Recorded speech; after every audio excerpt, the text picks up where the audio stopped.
A fundamental element in all programming languages is the variable or variables.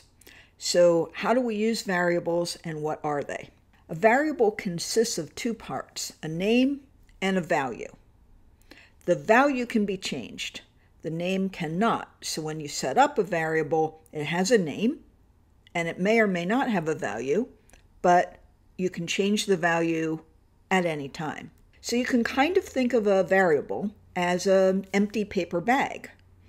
And the paper bag has a name written on it in Sharpie, so you can't erase the name, but then you can stuff different things inside that variable. And it might be confusing if you've named your variable poorly, but oh well, you can put anything in there. So let's do a little demo of variables in JavaScript. And to do so, we're using Chrome. We will open up the JavaScript console. And I've got the console pretty wide so that we can see a lot, and I've selected console. So let's create a new variable. When you create a new one, you have to start with the var keyword, that's VAR, and let's use what we've been using, Apple. That'll be the name of our variable. The name is always on the left side of the equal sign. Then you have an equal sign, and then you have whatever you're going to put into that paper bag, the value, right? So let's start with something that makes sense. Apple, and a statement in JavaScript always ends with a semicolon. All right, so the console will always say undefined.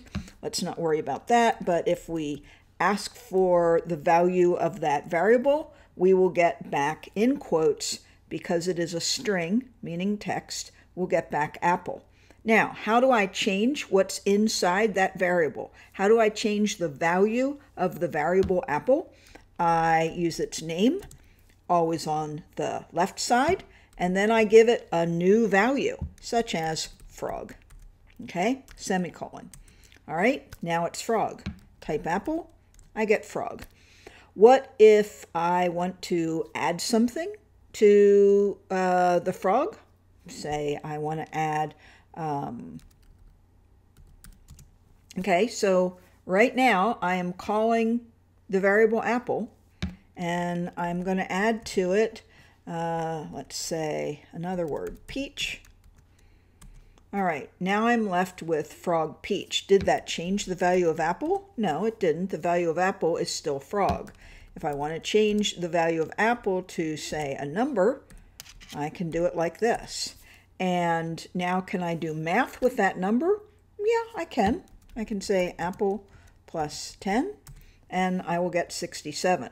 If I try to add a string to that value, however, I will get, let's see, Apple plus frog, I will get 57 frog. So this is just a brief introduction to how variables work. You can change the value of a variable at any time.